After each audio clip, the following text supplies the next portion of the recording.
creo. Amigos y amigas de la plataforma Lima Lee, tengan todos ustedes muy buenas tardes. Hemos llegado a nuestro último día de diálogos, de presentaciones con los poetas de la primera serie de la colección iberoamericana Primavera Poética, que se está publicando con Lima Lee. Nuestro agradecimiento a la Gerencia de Educación y Cultura, al programa Lima Lee, por supuesto, a todo el equipo que ha hecho posible llegar a este día con 20 conversaciones en directo con los autores de estos 20 títulos que se están entregando de forma gratuita a todos los internautas, a todos los interesados en leer la poesía que se está escribiendo en este momento en lengua española. Esta es una tarde especial. Vamos a tener la penúltima entrevista, el penúltimo diálogo, y es con una poeta que conoce Perú, que ha escrito mucho sobre elementos simbólicos de nuestro país. Estuvo en la Primavera Poética del año 2017. Es alguien a quien además he tenido el privilegio de compartir su territorio en Buenos Aires. Y no quiero dejar de decirle que estamos muy satisfechos por haber tenido el gesto de entregarnos esta antología personal para compartirla con los lectores de Lima y con los lectores de quienes están ahora asistiendo a esta transmisión.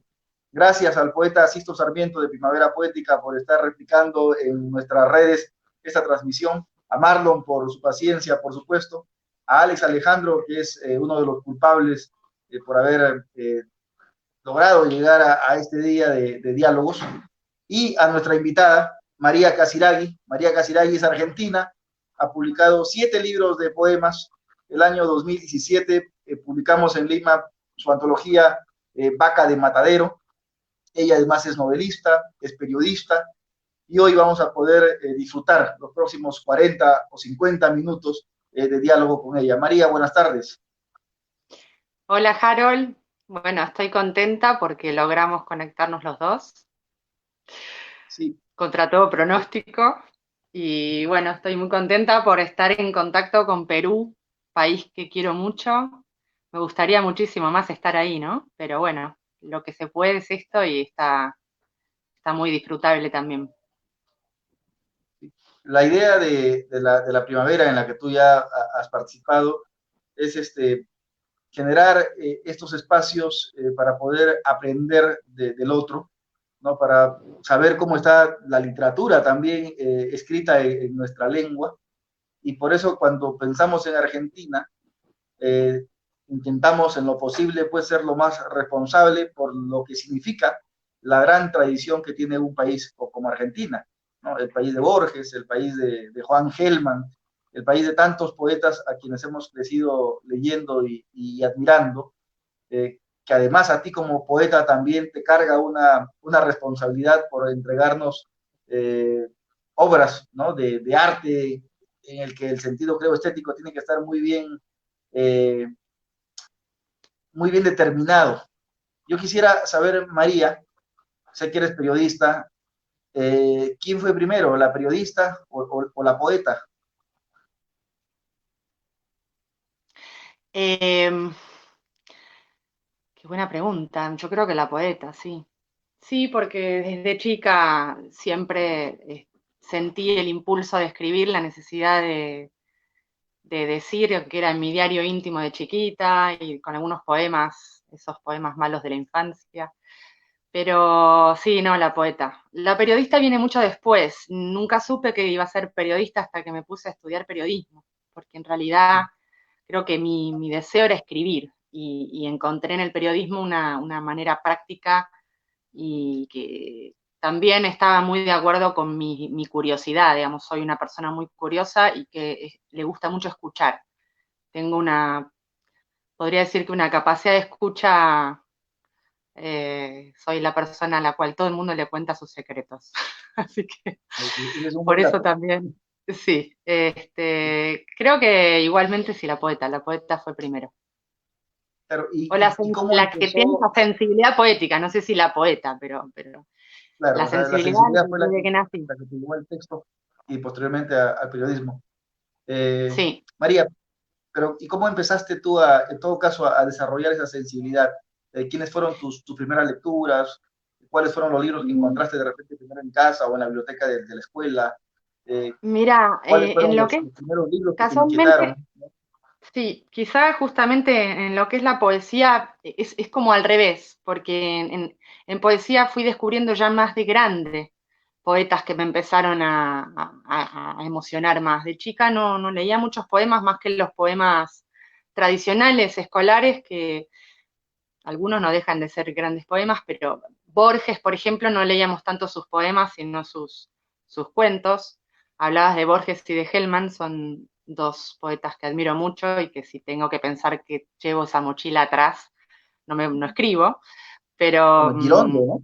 Oliverio. ¿cómo? Girondo también, me Oliverio encanta. Girondo. Todos ellos los descubrí más tarde. Yo no me crié en un ambiente literario, digamos, que en mi casa no se hablaba mucho de literatura, ni había libros, pero los libros clásicos. No tengo esa historia de la casa llena de libros y de que había un tío o un alguien como referente. No tengo referentes de niña. Era simplemente escribir y sentir deseos de escribir y escribir, escribir, pero no sabía por qué. Entonces empiezo en la secundaria quizá. Tuve una profesora de literatura que ahora sigo viendo. En realidad era la profesora de literatura y la de historia. Las dos hacían una combinación perfecta y me enseñaron muchísimas cosas, a pesar de que incluso salidas de lo que era el colegio, un colegio católico, tradicional, y ahí más que nada prosa, leí muy buenos autores, bueno, y empecé a leer autores argentinos que a mí me pegaron mucho, como Cortázar, por ejemplo, un autor que a mí me gustaba mucho, hemos leído Proust en la secundaria también, que me partió la cabeza en su momento, y te digo, poemas de la secundaria era Mario Benedetti, ese tipo de poemas. Empiezo Claro. la universidad y ahí entro en la poesía.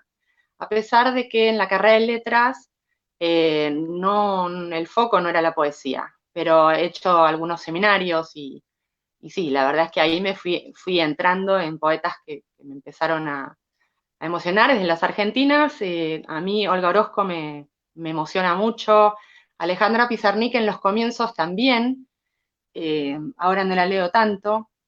Y después hay un movimiento que a mí me fascinó, que también lo descubrí en la universidad, que son los beatniks. Y cuando empecé a leer esa poesía, se me abrió como un camino para escribir también mucho más libre y al mismo tiempo como darle lugar a la locura, ¿no? Me encanta. Me gusta mucho Huidobro. Pero a mí me sorprendió ahora que mencionas a los Bigni cuando estuve en Buenos Aires con ustedes el año 2018, encontrar en una edición de Alción, que es la editora donde publicas tus libros en Argentina, Sí, que la había publicado a Loren Ferlinghetti. ¿No? Me sí, a sorprendió eso, Ferlini. porque Ferlinghetti es escritor prácticamente por antonomasia de todos ellos, había sido editado en Argentina. De hecho es un libro inhallable acá en el Perú, y me lo traje, ¿no? Entonces, ¿cuándo empiezas tú a leer a los Big? ¿Ya tenía la lectura de Olga Orozco, de María Negroni, Sí, de repente? todo medio simultáneo. También me acuerdo que en la facultad leíamos muchos autores europeos, digamos, en poesía del siglo XX. Entonces, era como muy ir tomando un poco de cada lugar. La verdad es que yo siempre fui nunca no me caso con ningún autor, me gustan los poemas, entonces me emociona un poema y me quedo con el poema. Eh, hay poemas yo creo que después hasta me olvido si son de un poeta u otro, me importa el poema. Y entonces, quizá, la verdad es que no creo que yo tenga una influencia así directa de ningún poeta, esa es la verdad. Por lo menos yo no lo siento así. Creo que empecé más con una exploración surrealista y después fue cambiando esto, ¿no? Pero sin embargo, sí, o sea, válido tener lecturas y de repente no Sí, como, sentirse cercano a ningún poeta, por aunque supuesto. A mí me inconscientemente gusta leer, uno lo es que a mí procesa. me entra todo así, de manera inconsciente. Yo leo mucho de todo y me gusta también leer poetas que no necesariamente me siento identificada y que tienen una estética muy distinta. soy muy abierta en ese sentido, no me caso tampoco con la estética con la cual yo comulgo. Entonces me parece que eso me enriquece también. Después Claro. por ahí tengo muy mala memoria también, mm, cosa que se va Bueno, nos acentuando pasa a muchos, con los años. nos Entonces pasa a después muchos el quiero tema a veces de la volver a memoria. poemas que me... No, lo que me estoy haciendo a veces son fichas, estoy ayudándome un poco, porque de verdad está Tú empezando a publicaste fallar. por primera vez el año 2004, eras una jovencita de veintitantos años, Escamas del Silencio. ¿Qué es Escamas del Silencio? Más o menos la poética que tenías en aquel entonces, cuánto crees que ha cambiado con Música Griega, que es tu último libro? ¿O cómo tú ahora, ya después de algunos años, te sientes que tu poética de repente ha adquirido, ¿no?, otra forma, otro espacio también, ¿no? Desde lo que ocurrió el 2004 con Escamas del Silencio hasta lo sucedido el 2019 con Música Griega. Eh, bueno, sí son muy distintos, sin embargo siempre hay un tono que permanece. Escamas del Silencio, en realidad es mi primer libro, pero no son los primeros poemas que yo escribí. Yo creo que tardé un poco en publicar para sentir que tenía algo ya de alguna manera publicable, por decirlo de alguna manera, pero tengo muchos poemas de antes que no llegaron a ningún lado y que nunca los mostraré. Y Escama del Silencio está relacionado con un momento de mi vida donde me había enfermado, estuve como casi 2 meses, un mes y medio, no escuchaba, perdí casi todos los sentidos, no escuchaba, no olía, estaba como abstraída del mundo y también coincidió con un momento de mi vida donde hice muchos cambios, me sentía una soledad muy grande, no por estar sola, sino por la desintegración con lo que me rodeaba, con muchos cambios por ahí personales y empezás a sentir que no encajas en ningún lado. Yo siempre, bueno, eso toda la vida, digamos, nunca terminé de encajar en ningún lado. Eh, y entonces empecé a escribir estos poemas que nacen desde este silencio, quería de alguna manera explorar en el silencio y en lo que significa ir perdiendo los sentidos, que después realmente el poemario fue cambiando y no me refiero exactamente a eso, pero bueno, va por ahí. Y después creo que fui como mutando un poco en lo que es el poema que nace del yo y que se concentra mucho en el yo, a pesar de que creo que la poesía, aunque nazca del yo, nunca es de uno, ¿no? O sea, yo leo un poema de otro que por ahí habla de una experiencia personal y me identifico y se expande Termina al siendo un universo soporte en entero. realidad, ¿no? Exacto. Al final termina Pero siendo me un parece soporte que, solamente. sí, yo creo que lo que me fue pasando es que fui como abriendo esa sensibilidad una vez que fui capaz de ir explorando poéticamente mi propia experiencia, expandiendo hacia otras cosas que iba viendo, muchas o golpes de emoción o observaciones cotidianas. Eh, en mis poemas creo que hay mucho de lo que es la condición humana, por un lado, digamos, hay observaciones de relaciones, de vínculos y al mismo tiempo de pequeñas cosas o situaciones de la naturaleza o sucesos, ¿no? Que me disparan para escribir un poema y ahí va. Entonces, por ahí a veces no tengo un orden para escribir un poemario, digo, quiero escribir sobre esto, sino que escribo muchos poemas, yo escribo mucho, mucho y escribo diariamente mucho y después los ordeno porque creo que tienen una unidad. Y hay otros casos como el libro Cóndor, Décima Luna, que son libros que no, que tienen una unidad porque fueron pensados como libros. Y vos me preguntabas por música griega, y ahí es una mezcla, porque son poemas que empiezan en Grecia, pero que no son necesariamente de Grecia. Y creo que en relación a Escamas del Silencio hubo un cambio en el sentido expansivo de mi poesía. O sea, creo como que hay, hay, si bien hay también mucho personal, eh, hay una especie de comunión sí, con lo que es el mundo, ¿no? Y con lo que es el origen, porque lo que intento ahí o lo Otro de que los creo que elementos, intento.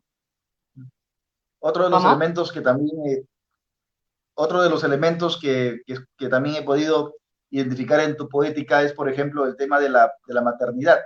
El año pasado, en Ayacucho, en la Feria del Libro, coincidimos con varios escritores chilenos y una de ellas, Claudia Pablaza, había escrito una novela que se llama Diario de una mujer embarazada. Precisamente tú, no he leído ningún poema que tenga sobre una mujer embarazada, pero sí hay varios poemas dedicados al hijo, ¿no? Dedicado a la sensibilidad de ser madre. En todo caso, ¿cuánto de valioso ocupa el tema de la maternidad o ha ocupado en tu poesía? ¿O sigue ocupando de pronto? Sigue ocupando y ocupa mucho y mucho más de lo que yo creía antes de ser madre. Quizá creí que la maternidad podía anularme o sí, anularme en el sentido del tiempo para escribir o de lo que uno tiene para decir y todo lo contrario.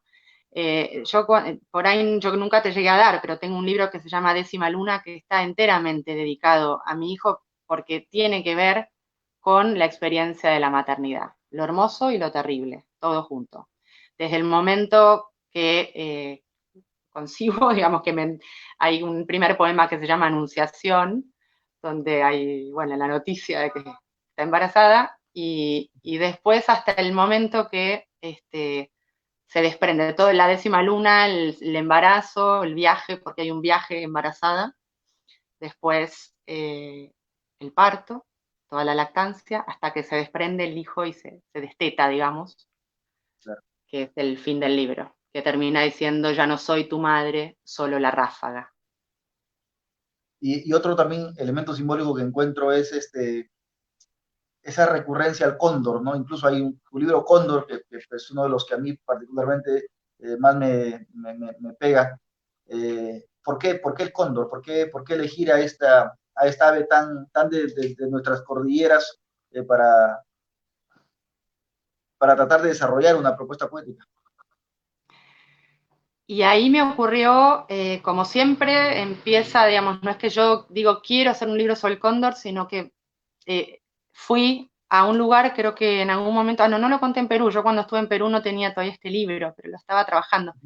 Este libro nace en su tierra, casualmente en el Cañón del Colca, es un lugar que seguramente muchos de ustedes conozcan, es maravilloso, y fui varias veces. La primera vez que fui fue un golpe de emoción muy grande porque ese día se va muy temprano, antes de que amanezca, y uno se sienta ahí a ver el amanecer y cuando empiezan a aparecer los cóndores, que puedes tener la suerte de que aparezcan muchos o no. Pero la primera vez, la verdad que no puedo decirte cuántos, pero eran muchísimos, muchísimos que se empezaron a volar sobre mi cabeza y estaban ahí, a pocos metros, y fue un espectáculo, pero muy, muy, muy conmovedor, no solo para mí, sino para la gente que estaba ahí, por supuesto extranjeros, turistas, pero la sensación era como de una comunión con todos. No estabas con nadie y estabas con todos. Todos estaban alucinados por el mensaje del cóndor. Yo me aparté, me fui, me llevé mi libretita y me puse a escribir. Todo eso lo perdí. Volví a ir otro año y volví a escribir. Y después ahí dije, yo quiero escribir un libro entero sobre este animal. Creo que sentí que había algo para decir que excede el animal, ¿no? Siempre termino hablando del ser humano, ¿no? Me parece o de esta relación, de este vínculo. Y bueno, me pareció que era, que tenía que hacerlo, o sea, fue como, no lo dudé, no lo dudé. Y empecé a escribir lo que ya tenía y otros poemas, e investigar también un poco del cóndor, también muchas cosas que me habían contado ahí los lugareños.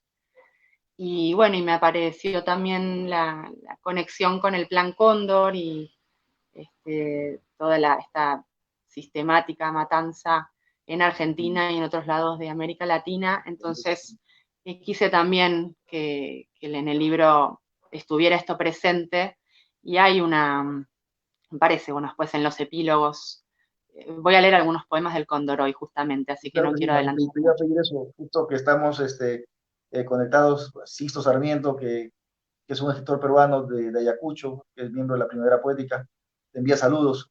Te envía saludos Sixto, también Tati gran, Torres de Chile. gran Sixto. Un abrazo. Tati y Sixto están conectados, están siguiendo, están dejando ahí también sus saludos. Eh, Marti Arauzo, también otra poeta peruana. ¿Tú crees que nos puedas compartir unos poemas de Cóndor y seguimos el diálogo? Dale.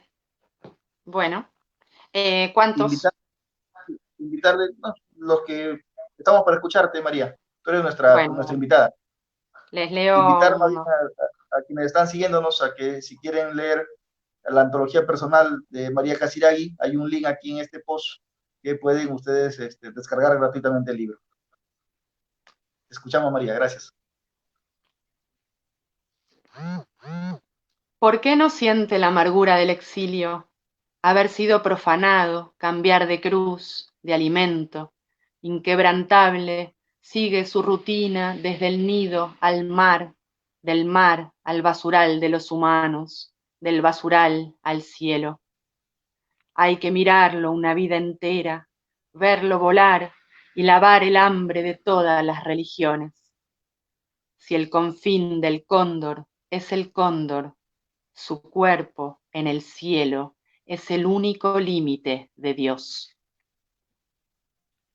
Cuerpo en el cielo es el único límite de Dios. Este ¿Cuánta? poema, Sí, te eh, escucho. ¿sigo? No, el que voy a leer ahora les digo simplemente una cosa, si hay alguno que no lo sabe, hay, por ejemplo, acá en Argentina y en otros lados, para criar los cóndores hay lugares, digamos, en cautiverio los tienen y los crían madres títeres, les llaman. Son títeres que hacen de madre para que ellos crean que son su madre y hasta que finalmente están capacitados para salir al mundo, ¿no? Y los sueltan. Entonces yo escribí dos poemas en relación a esto. Me gustaría leer los dos. Sí. Si es cierto que van a desaparecer y hay criaderos donde sus madres son títeres, todo al final es simulacro.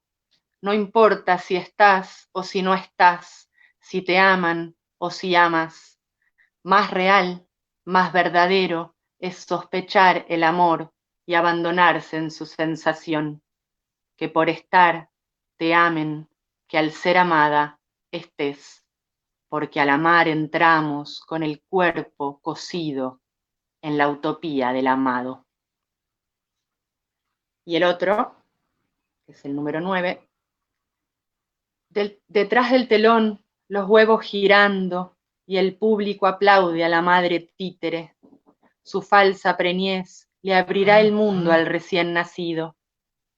La cóndora artificial lo cuida, lo alimenta, durante años simula hasta enseñarle a volar. Cuando el hijo cautivo está listo para irse, lo suelta. Al mirarlo, tan libre, junta sus alas y ruega a sus creadores, como toda madre pide ser de verdad. Qué fuerte la última imagen también, como toda madre que persiste en ser de verdad. Te envío un abrazo desde Bolivia, Gabriel Chávez Casasola. También está Gabriel, siguiendo esta gracias. transmisión. Qué Eh, lindo. Esa es la gran cosa de este sistema, ¿no? Que uno se lamenta no poder estar ahí, pero por otro lado tiene la posibilidad de estar con tanta gente al mismo tiempo, querida, ¿no? sí, claro, Está bueno. eso es lo motivador también, ¿no? Es lo que Sí. nos sostiene, digamos. María, otro de los temas que a mí me emocionó en realidad mucho fue cuando en el lanzamiento de la primavera, el 2016, en la Casona de San Marcos, ¿no? Ese espacio con tanta historia, que lo tenemos, pues, fue muy importante en la fundación de nuestra república. Tú leíste un poema dedicado a María Reich, Ah, sí, sí. la dama de la escoba, ¿no? Me Sí. encantaría si lo pudieras ¿Quieres que lo compartir, lea? pero antes Dale. que me comentes, ¿no? Ah, ok, sí, sí. Cómo descubriste a Eh, María Reich? ¿Cómo llegaste a ella? y la descubrí también viajando, cuando estuve en Nazca. La historia de María me impactó porque, bueno, hay muchas teorías en relación a las líneas de Nazca, seguramente todos sepan por ahí.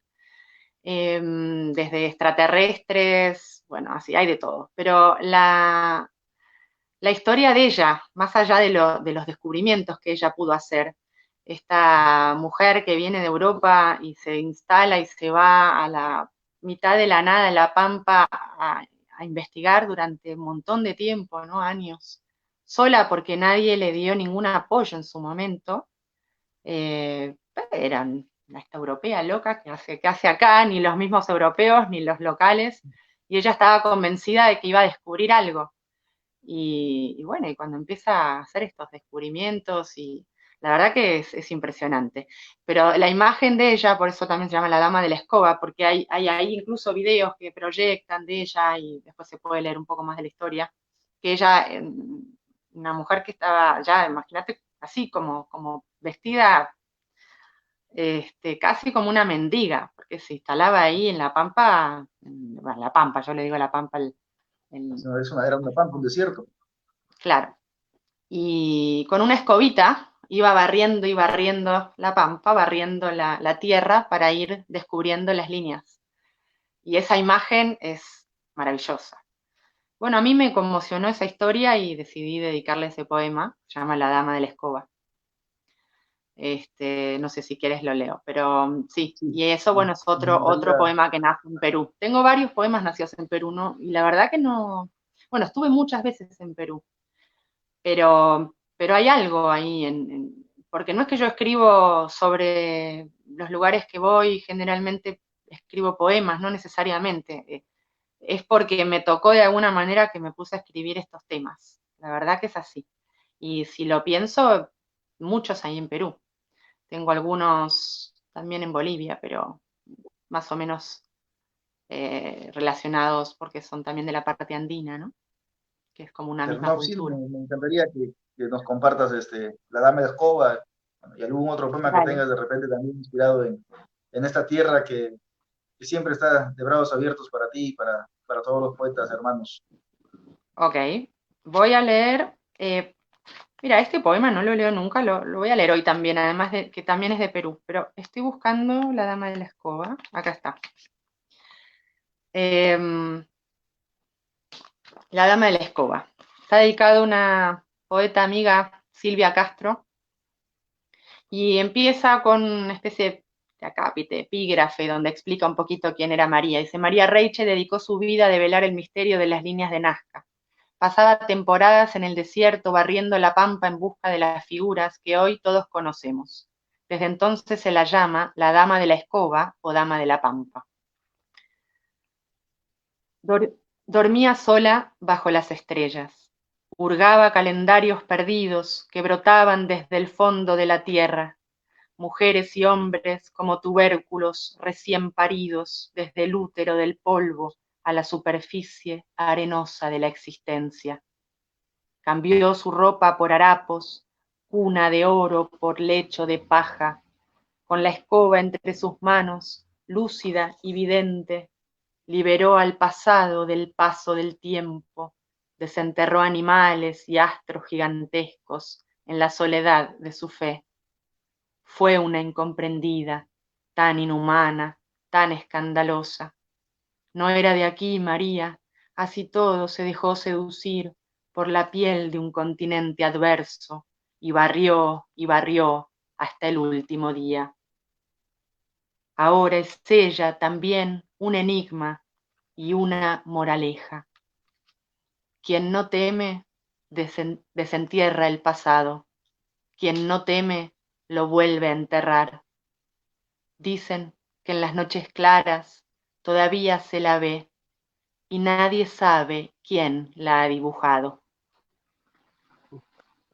Y recuerdo Es, cuando terminaste de leer ese poema, nuestro amigo Luis Laos emitió así un suspiro de admiración, creo, ¿no? Porque es que es un poema que a nosotros nos dice mucho, ¿no? María Reis es una alemana que efectivamente es muy de nosotros, es muy nuestra y su historia es muy épica también. Entonces, cuando te escuchamos leer el poema que acabas de compartirnos, no pudimos evitar quebrarnos en positivo, por supuesto, por esa lectura, ¿no?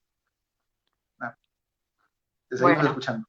Me alegro por eso. Bueno, no sé si quieres te leo el otro poema Sí, que claro. también nace en Perú, que se llama Pena Capital. Lo había olvidado este poema, mira. Esto también tiene que ver con una historia que me contaron ahí. Dice, los incas que robaban, empieza, este no es el poema, empieza también con un pequeño Ujú. epígrafe que dice, los incas que robaban debían arrojarse a un precipicio. Su castigo era el suicidio. Si no lo hacían solos, los arrojaba un pariente. Ahí empieza el poema. Te empujó tu madre, la misma que te dio la vida. Solo sabes, mientras huyes a tu final, que no fuiste tú el nacido ni el muerto. No tuviste el coraje de lanzarte solo al agujero de los buitres. Te empujó tu madre, la hiciste llorar. Ella, que había soñado con tu muerte en una cama de espigas ancianas, y había rogado al enemigo una mujer y un corazón para su hijo en pena. Durante la vida, ha llevado en tu ropa un vestigio de alguien que no eras. Vivir una vida ajena, quizás ese haya sido tu robo capital. Y ahora es la hora de tu hora. Pena capital. Me gustaría, qué buen texto, me gustaría, María, que si podrías compartirnos los poemas que también están en la antología, de repente con lo que hablamos hace un momento, ¿no? Los poemas dedicados al hijo o a la maternidad. Bueno, por suerte tengo acá eso. La verdad es que, eh, bueno, te puedo compartir un poema que se llama Carta al Hijo, que es el último poema que yo le escribí a mi hijo, y que anda circulando bastante últimamente. Ahí va. Y está en el libro Música Griega. Los otros están en Alba Negra, yo ahí te voy mostrando. Perfecto. Y de estos hay varios en la antología que acaban de publicar. Sí. Este que va a leer está. Carta al Hijo. Cuando crezcas sabrás que los hombres se derriten en la nieve y los ángeles llegan si cerramos los ojos. Si algún día dudaras de que existo, recordá mis violentas pujadas cuando todo para vos era incienso. Cuando crezcas, viajá por los planetas que imaginás, saltá con la demencia del Iguazú, hacele el amor al agua, trepate al nogal y ofrecé los frutos a esos niños como vos que piden monedas. Caminá por ciudades medievales, elegí una piedra para descansar al sol y dejá que te roben los gitanos.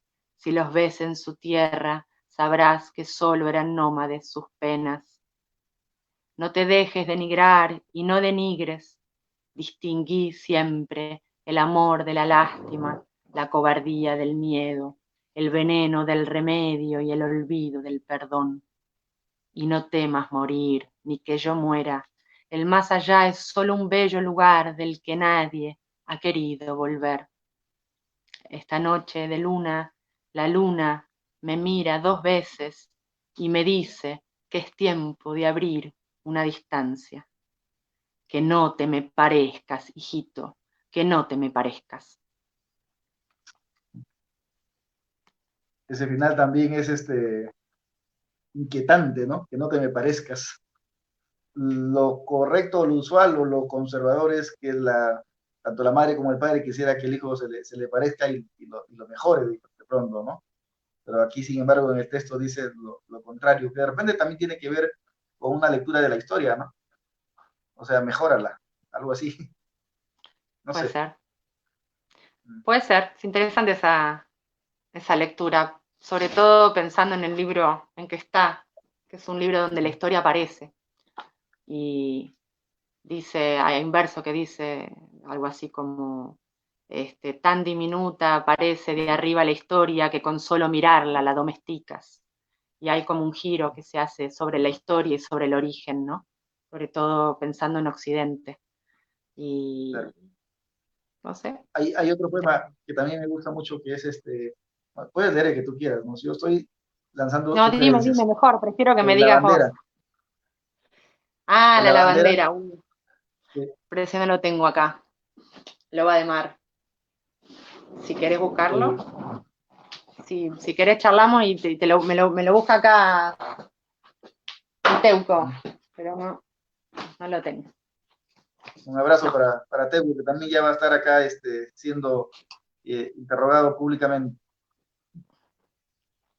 Sí, ojalá, mira, La si tuviera ventaja, memoria podría decirte un poema de memoria, no, no, pero soy tranquila. Lo tremenda. importante de las transmisiones así en vivo es que también nos da espacio para conversar de la poesía, de las cosas que nos rodean. Ahora, por ejemplo, tú me decías que Girondo te encantaba. Eh, Creo que uno de los poetas más pegajosos que tiene Argentina es Girondo, ¿no? Esta famosa película, El lado oscuro del corazón, no sé Ah, si sí, la sí. viste, ¿no?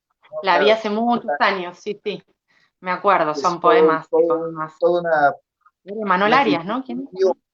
un guión en función a poemas de Girondo, de Benedetti, y muchos Estoy a pensando en el través actor. del ¿Era cine. Manuel Arias o estoy equivocada? ¿Quién? ¿El actor era Manuel Arias? No me acuerdo ahora. Mira, que no me acuerdo el nombre del actor. En esa época el actor estaba con una Pero cabellera bueno, sí larga y en la segunda ya me estaba acuerdo de calvo ya. eso. Sí, todos los poemas, sí, la vi hace mucho, pero sí la Es vi. creo que de Eliseo Subiela. Es de Subiela. Es sí, es un peliculón. Yo la debo haber visto 13 veces por lo menos, sin exagerar. Entonces, pero claro, me llevaba a Benedetti, me llevaba a Girondo, incluso muchos escritores eh, llegaron a Girondo por esa película, ¿no? Entonces, el cine también es importante. A ti el cine también te debe haber capturado para algún tipo de escritura. ¿Tu relación cómo va Perdón. tu relación El con el cine, cine, con la...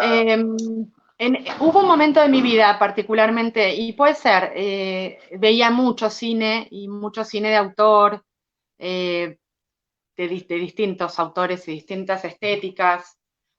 Creo que me puede haber influido en una época porque fue la época donde yo empecé como a abrirme más a la escritura a los 22, 23 años. Y sí, es posible. De hecho, esa película la debo haber visto en esa época. Era mi época donde vi más películas artísticas también. Ahora voy mechando y a veces uno cae en las volupelis de Darío, Netflix, por ejemplo. Darío Grandinetti es el actor. Darío Grandinetti, ahí está, no era Malona. Darío Grandinetti, claro, me acordaba, Darío fue un narigón. Grandinetti, Sí, sí, sí, que Darío no es, Grandinetti no es un actor que me guste especialmente, pero sí, ahora me acordé. y Sandra Es Ballesteros, extraño. que era Ana, ¿no? En la película. Sí, Darío Grandinetti, claro. No, no era Sí, Emanuel Darío. Arias. No, una Emanuel Arias, gran película, ¿no? Mira, tú mencionamos a porque Girondo era y yo, no te mueras sin decirme a dónde vas. Esa, esa no, era la misma, o es otra, porque ahí se me están no, cruzando. no, creo que ese es en la 2 porque No sé. hay Bueno, uno y dos. Y, creo, y en la 2 hay textos de Juan Gelman y de Pizarnik. ajá. Claro, no, Ah, es puede ser, una puede producción ser. que creo que ese tipo de producciones son las que deberían hacerse, ¿no? Tú hablabas Sí. de, pasó en el diálogo Girondo y yo inmediatamente me trasladé a la película El lado oscuro del corazón y lo imaginé a Darío Grandinetti leyendo en la calle cuando se pone inmóvil alrededor de los autos. Sí, es que la vi hace mucho. No la vi Sí. 12 veces como 13, por favor. ¿Encontramos la podría bandera? dar la hora de vuelta y es como si la viera por primera vez. Así que. No, no, es un peliculón. ¿Encontramos la bandera? ¿Está la Sí, bandera? sí, acá está. A ver, espera Gracias, que la David. busco. Aquí está. La bandera. No es la bandera, ¿eh? La bandera de No, la que la lava la bandera. ropa, ¿viste? Porque Sí, sí, sí. No, no nos pongamos patriotas. abrí el bolso de viaje de mi hijo, saqué su ropa, y toda esa casa volvió de golpe a impregnar el aire de la mía. Olí las mañanas entre los pinos y las tardes en caminos ignotos de la sierra, y también los libros, los viejos estantes sin leer y las camas tendidas para nadie en el invierno. pero en la ropa estaba también la mugre, las puertas envenenadas y las fichas del juego quemándose en la chimenea. De su saquito azul me vino el canto del venteveo y la persiana negra, el mármol de la montaña y la fresca inocencia de la luna. Olí las noches sorteando víboras en las espinas del parque, y vos y yo, que éramos alguien, aun sabiendo que la luna marchitaba, nos abrazábamos y decíamos que sí, ante ese brillo blanco de la despedida. Ahora mi hijo, recién llegado, me cuenta lo vivido y se niega a recordar mis recuerdos, y me habla de esa casa como si yo fuese ciega. Entonces arrojo en el lavarropas todo lo que trajo. Él presiona el botón y juntos nos sentamos a mirar cómo dan vueltas entre la espuma los espíritus. Y se lava el sepulcro y se blanquea la tarde, y mientras él juega con su caballito de madera, yo tiendo en la soga la ropa limpia, inodora, y el sol incendia, por fin, el patio de esta nueva casa. Ese poema también cuando lo leíste, lo que a mí me interesa mucho de la poesía y en este caso de tu poética, es que nos trasladas a los espacios, ¿no? O sea, está la historia, está el espacio y lo dices de tal forma sin exceder en la coloquialidad, porque ahí están las imágenes, eh, que te traslada, ¿no? Yo creo que la poesía debería trasladar al lector y en ese sentido yo considero que de repente pues el poeta no se lo propone, pero cumplen con eso que hacen que el poema sea en alguna forma tridimensional, ¿no? O sea, no es solamente una imagen plana, ¿no? Claro. Sino que está ahí, está en movimiento. Y yo quería preguntarte hasta qué punto de repente tener cerca a grandes poetas argentinos que siguen produciendo. Pienso, por ejemplo, en Jorge Bocanera, pienso en Leopoldo Castilla, en Marco Silver, en Santiago Silvester, Ana Hilot, amigos, ¿no? Como Carlos Aldazábal, esa convivencia, esa comunicación, de repente ese intercambio de lecturas, cuánto ha fortalecido a María Casiraghi para que nos siga entregando una obra así de contundente. Yo creo que siempre fortalece, esos vínculos son esenciales y las lecturas de ellos también. Somos de juntarnos mucho, bueno, no en este momento, pero cuando nos juntamos y compartimos, que son los momentos más exquisitos, vos mismo has presenciado, has estado acá cumpliendo años, me acuerdo. Gracias Este, por eso, me prepararon una la torta que verdad que siempre la yo creo recuerdo. que no, nunca me lo había planteado, pero creo que influye mucho en el deseo de seguir escribiendo y compartiendo, más allá de que en mí, bueno, creo que el impulso de escribir no sé, capaz que sí en algún momento se me va, pero creo que no se me va, a veces quiero que se me vaya, te digo, por un rato, porque digo, quiero hacer otra cosa, pero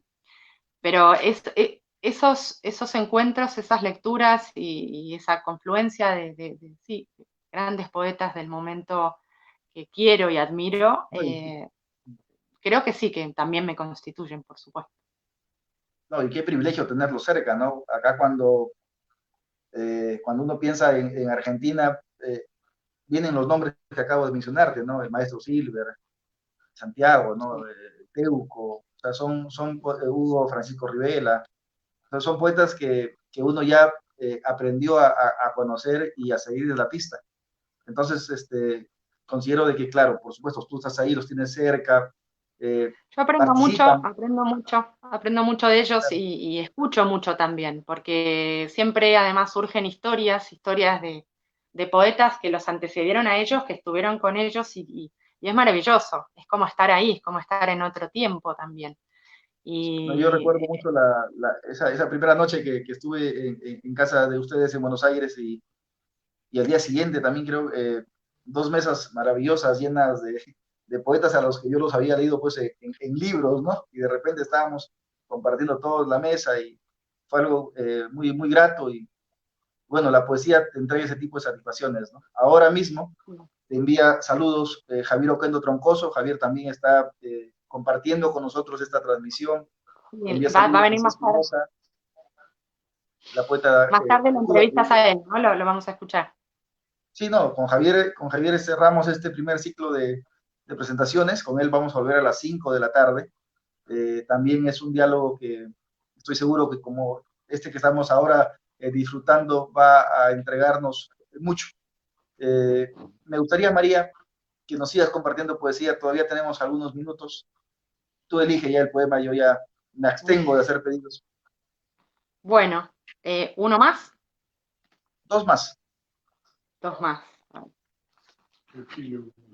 ¿Qué leo? Bueno, mira, puedo hacer, puedo volver al cóndor, leer el epílogo. Me habías dicho poquitos, así que no tengo pensado mucho. O de repente, Y ya que hablamos de los beats, te puedo leer el último poema. Espera, a ver. Bueno, iluminación. sí, puedo leer ese. ¿Leo ese? ¿Te gusta? Pensaba en los Big, creo que este es un texto que tiene que, en el que habla de Allen Ginsberg. Por eso. Bueno, voy a leer ese primero y voy a terminar con el cóndor, Perfecto, para cerrar con el cóndor. perfecto. Iluminación.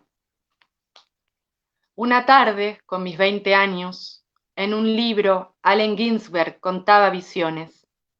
Hablábamos de lo mismo, de esos instantes en los que comprendemos todo. Nada nos hace falta, nada pendiente en la batalla. Ese año, lo recuerdo, era tan chica y sin embargo podía tocar el infinito. ¿Qué es lo que distingue al que vive del que muere, al que solo respira sin moverse casi, del que agota sus caminos andando? Allen Ginsberg lo sabía, dictó mi sentencia, me dijo, ya estás lista. Y yo, que volvía del Asia donde había visto tantos dioses, le creí. Prendí unas velas, estiré mi cuerpo en la sábana y cerré mis ojos para siempre. Así debió ser quizás mi último día. Así quiero que sea cuando despierte. ¿Qué texto? Y si quieres te leo el último el último poema del Cóndor, Responde. que es el epílogo del sabio. No, perdón, el epílogo del sabio es el anterior. El epílogo del Cóndor. En los extremos de mi cuerpo vive un instrumento que no tiene nombre. Pareciera que es garra, cada dedo una nota y una ira vieja en cada uña. Si camino, provoco melodías inútiles, teclas negras son mis alas cuando abro los ojos y me lanzo al día, y en mi garganta las teclas blancas cantan a mi pesar para todo el público.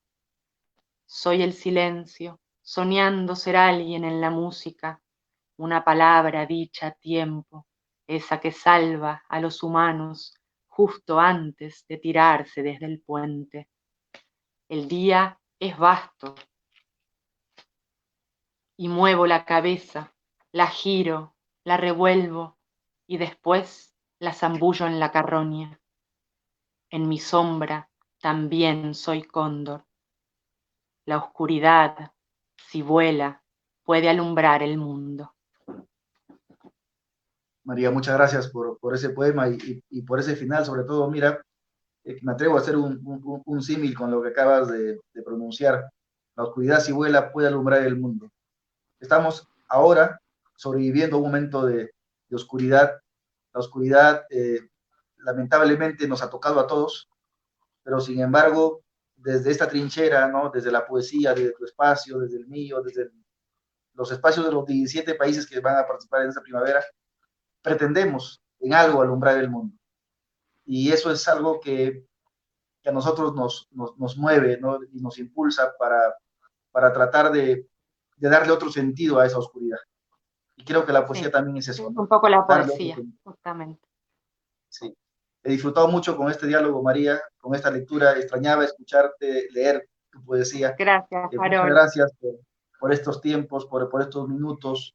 Eh, Creo que esta primera serie nos está entregando, además de alegría, muchas lecciones. Cada poeta tiene una historia con tantos antecedentes de los que nosotros queremos aprender, que es, estamos creo, estamos creo haciendo un buen trabajo, pero gracias a ustedes. Gracias El a vos, texto Harold, generoso, como siempre. no, no, acá estamos tratando de llevar poesía. Creo que eso es lo que, de repente, lo único que sabemos hacer. Pero bueno, Lo haces eh, bien. muchísimas gracias, María, por esta tarde. Este ha sido nuestro diálogo número 19 y qué diálogo en realidad. Gracias, mi abrazo hasta Buenos Aires. Espero que esto pase pronto para que los avances Abrazo al sean Perú. realmente materiales. Gracias a la página de Lima Lee, nosotros hemos estado con María Casiray, la poeta de Cóndor, la poeta de Vaca de Matadero, la poeta de Loba de Mar, la poeta de música griega, la novelista y periodista. Su libro está aquí en un link que ustedes pueden descargarlo gratuitamente. Vamos a retornar a las 5 de la tarde, hora de Perú, para disfrutar el último diálogo de esta primera serie de la colección Primavera Poética que sale con Lima Lee, con Javier Oquendo, quien estará comunicándose con nosotros desde la hermana República de Ecuador. Muchísimas gracias por seguirnos en esta transmisión. Gracias nuevamente, María Casiray. Será hasta dentro de una hora que retornamos con Javier Oquendo Troncoso. Buenas tardes. Chau, gracias.